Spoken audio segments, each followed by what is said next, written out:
welcome. I am about to work on my week 26 mixed media prompt project for hashtag Crafty Hope prompts. That is a lot of words. Basically, it is week 26 of a project I created for myself to build a prompt deck using a regular deck of playing cards. Each week I'm drawing 3 prompts, altering a playing card so that one side is decorative with those 3 prompts and the other side has the prompts on them. And then later I'll have a full deck of playing cards, prompt cards, that I can draw at any time for inspiration. And I can draw those in any order. Draw 1 and use the 3 on them, or draw 2 or 3 of them and use a mix of the prompts that are on them, however I want to work with that. But in addition to making the prompt cards this year, I decided to add the extra incentive of doing another project, because why not go ahead and use the 3 prompts I draw to do something more than just the prompt card. So some weeks I'm doing art journal pages, some weeks I'm doing canvases or little assemblages or all kinds of things. This week I think I'm going to do a tag. I am running a bit short on time this week. I don't know how that happened, but I think that's what I'm going with because I have an idea and we're gonna see how it goes. It may not work, but that's kind of the fun of creating art, is experimenting and play and all of that. So week 26 means that we are halfway through this project. This is my halfway point and we've got the other half to go. And these weeks are flying by, y'all. I hope if you're playing along and know that you are welcome to play along. Even though I'm on week 26, go ahead and start now and you can circle back around and do the other ones. However you want to do this. You can use the prompts I've drawn, or if you just want a list of 156 prompts, I've got that below. It's linked in a spreadsheet in Google Docs that you can print those 156 out, cut them out yourself, and draw your own. If you do use them and create something, whether it's mine or the ones you draw, just use that hashtag Crafty Hope prompts, and if possible, tag me wherever you post it. I'm on everywhere, I think, Twitter, Facebook, Instagram, and here on YouTube as @CraftyHope. So you can find me in all of those places. All right, we're gonna stop with the chit chat. If you have questions, let me know. I am happy to answer them. This week our prompts are stars, lace, and craft paint, and I'm gonna tell you what I've got to make my tag. For stars, I have these plastic star beads. They are from the Dollar Tree, y'all. If you've been around here, you know how much I hate, spending so much money on stuff from that is cheap plastic. But come on, these are like, what do you call it? Mixed metal star beads. I've used them in several projects. I know there's a couple. There are a couple that this bag of star beads has shown up in. So I'm going to use those as my stars. For lace, I have my big old bag of miscellaneous lace I have picked up at yard sales and estate sales and thrift stores. I did buy this bag. I don't remember what was in it, but I got it for $2. So I'll pull something from here for lace. And then craft paint. I have picked out these. This is a folk art ultramarine blue, a deco art Americana in sea glass, and a deco art Americana in sea breeze. I think I'm going to create a beachy scene. I think. We'll see. We'll see. I'm seeing the dark sky with stars in it and the waves, and making like the foam of the waves with some of my lace. Do you see it? I can see it. But we'll see if it works out. So I'm going to get started on that with my tag, and I will talk you through the voiceover the rest of this. Let's go. So I told you I wanted to keep this super simple, and that's what I'm going to do. I had some different pages. This is almost all dictionary pages I think I'm going to put on this tag, but I wanted to collage over that. What do you call that? Manila, I guess, is the color of that tag. And I'm using my Uhu glue stick. Simple, easy. Yeah, just throwing this down and getting just some texture is all I really wanted. Some texture, and because I'm going to use the craft paint over most of this, I kind of just want a little bit of the text to like show through in the end, and it not to be just boring. Oh look, that's not a dictionary paper. That is a large print novel page that I had apparently tried to use up some paint or something on and made some marks. But yeah, and that's, yeah. And I'm not being super cautious about the hole at the top up there. Just, yeah, I'll end up poking it later. It's not gonna matter because I'll put something through it. Guess what? Lace. I already knew that lace was gonna go through that hole at the top because it is one of the prompts and it's kind of the perfect idea.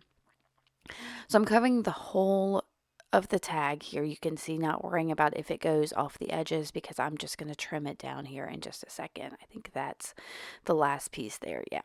So I'll take some scissors and just trim off the excess. This is much easier than the playing cards when I trim them because it doesn't have the rounded corners. All of the edges on this are straight. So, and even with that, I think I did trim a little bit of one of the pieces off. It's okay. I cannot cut a straight line to save my life. So I'm making sure everything's kind of nicely glued down. I'll end up having to glue something else down a little while, but for now we're going to go straight in with my acrylic paint, and I'm going to use that ultramarine blue first. And you can see I've pulled out like a gift card there. I think that's some kind of member card actually, and I don't know why I decided on that as opposed to paintbrush, but there was something about like scraping the paint across all that texture I created with the collage that just felt right to me. And y'all, I covered my fingers with paint. I've still got paint on my fingers. I cannot get it off. I've washed my hands several times. That folk art paint stayed.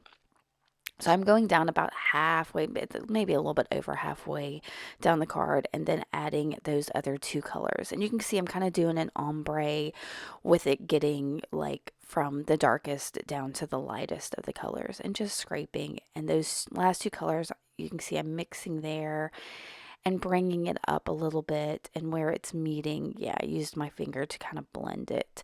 I wanted, like I said, a beachy theme, so you can see the water and the sky there.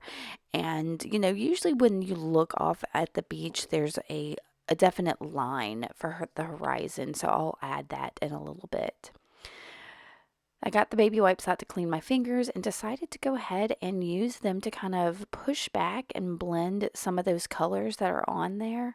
So that does a great job of exposing some of the papers of the text in the back. You see, right, especially right there in that right corner.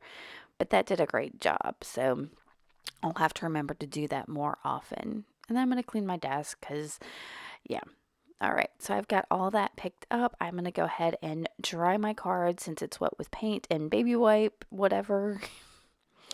And once it's dry, I'm going to go ahead and bring in that horizon line. This is a Uniball Signo white gel pen, and that's just for me as a guide. I'll end up adding something else to that in a little while. But like I said, I kind of wanted just that horizon line there.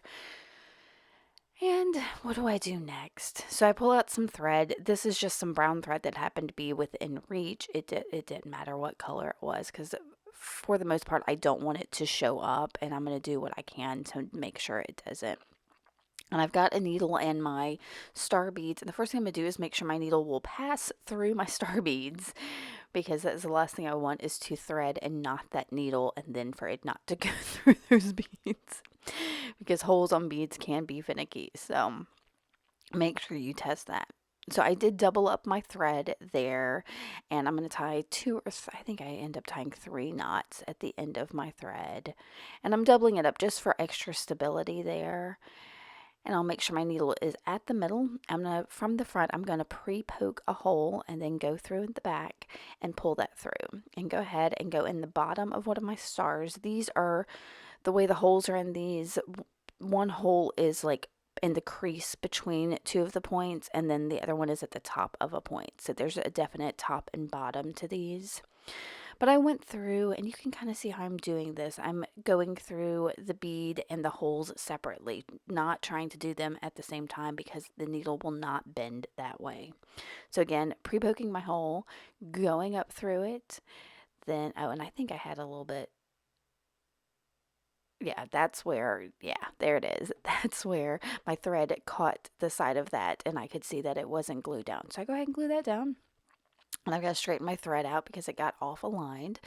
But I'll go up through the bottom of that bead and in through the top, and then lay it on my card so I can see where the top lays, and kind of go just slightly below and behind it, and that'll help hide my thread. And then I'm going a second time through that bottom hole, then through the bead, and then through that second hole, just like that. And like I said, because I'm trying to make sure that my holes are kind of behind the beads, it hides the thread a little bit, at least on the front side. So I end up adding 5 beads. I've sped this up a little bit so that it's not monotonous, but that you can also see this process of me adding them. Oh, and that one I didn't pre-poke my hole, I just went in the back. And I think that's because I kind of just knew I wanted it in that upper left corner a little bit.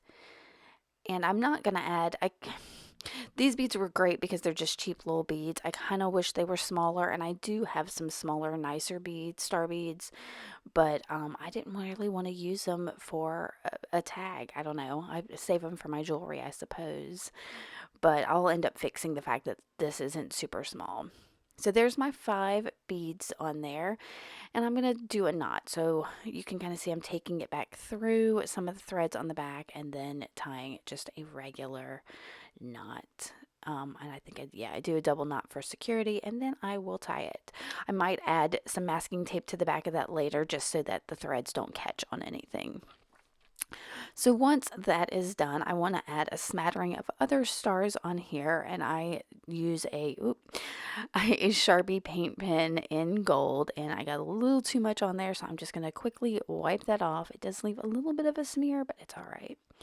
And this is going to add some fairly large dots. I try to get them a little bit smaller as I do this, but it just, I don't know. They were all the same size because of the tip of that paint pen. So once I think I'm going to dry it so that I don't smear any of them, because y'all know I'm clumsy and very prone to just dragging my hands through that and smearing the whole thing.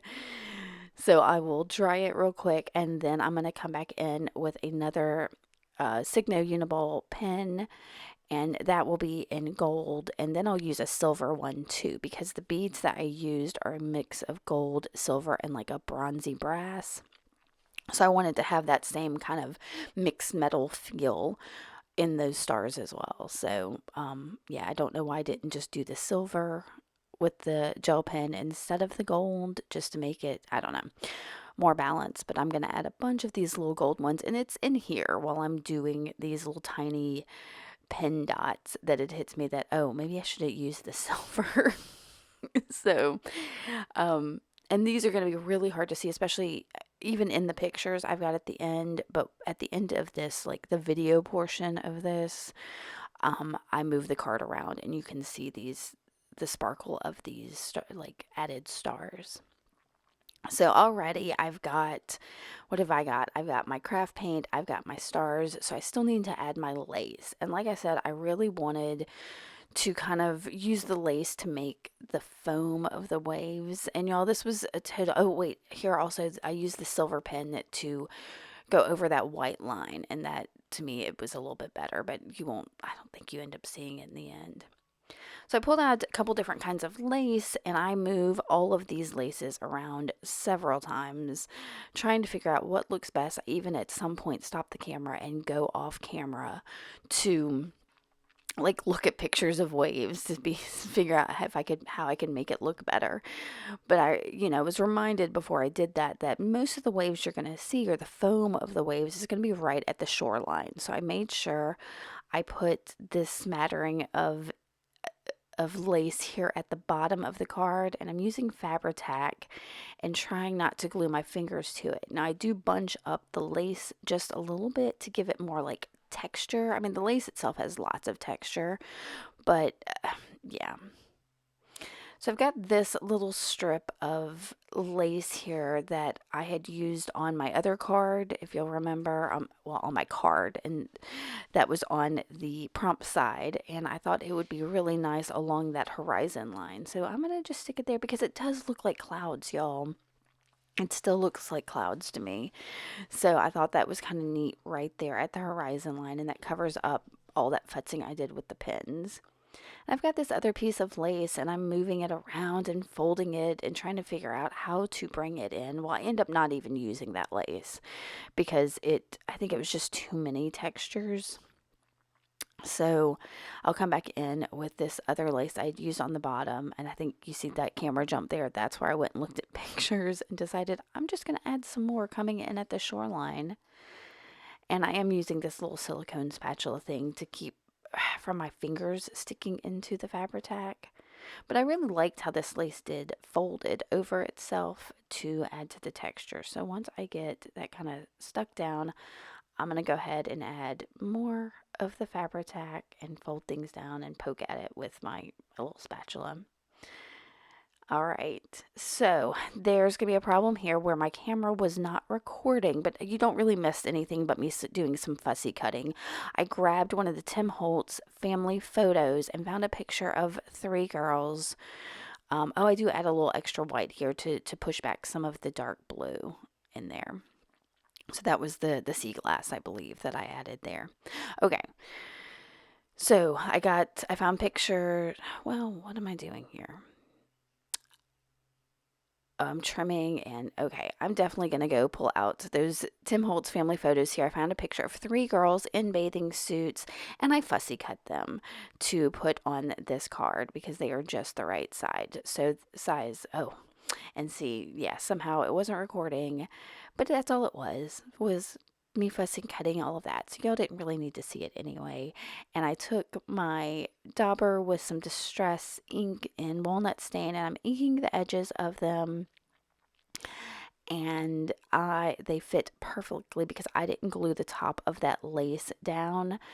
They fit perfectly behind that lace. So I was like, yes, they can be in the waves. It'll be great. So I'll ink the edges of my card with that same dauber just to bring that color, in the other places of the card. And I think I used my matte gel medium to glue them down. And I kept looking at it like it was going to change or something was going to be different. And I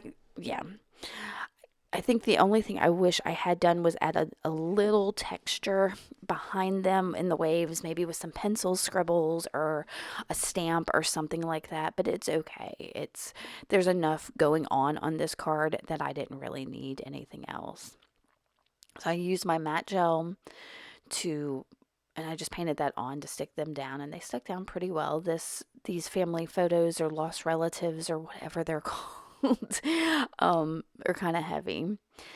And I wanted a black statement piece on there, like sentiment, and I found these Art by Marlene stickers, and this one says live in the moment, and it's a little bit too long for that, so I'm just going to fold those sides over because it doesn't take any of the words off. And y'all, this is it for this card. Oh, it's not it. I need to add my lace in the hole at the top. So I'm going to just continue the theme of that same kind of stretchy lace I used for the waves. And I end up cutting it far too big initially. Well, not big, far too long initially. And I'll basically cut it in half. But I am using a lark's head knot, and that's just folding your lace in half, going through the front, and then pulling the ends through the loop that you inserted through. And y'all, that was just far too long. So I'm going to undo it, cut it in half, and do it again. And that will finish this little tag. It was a fun and easy project. Like I said, it was something I kind of could see in my head, but wasn't sure how it would work out. And it's good. It's not exactly what I had envisioned, but I think it's super cute. I hope you think it's super cute too. If you enjoyed this, make sure to give me a thumbs up. Hit that subscribe button if you're not already subscribed. And thank you so much for spending this time with me. I really appreciate it. All right, guys, I will see y'all later. Thanks for watching. Bye.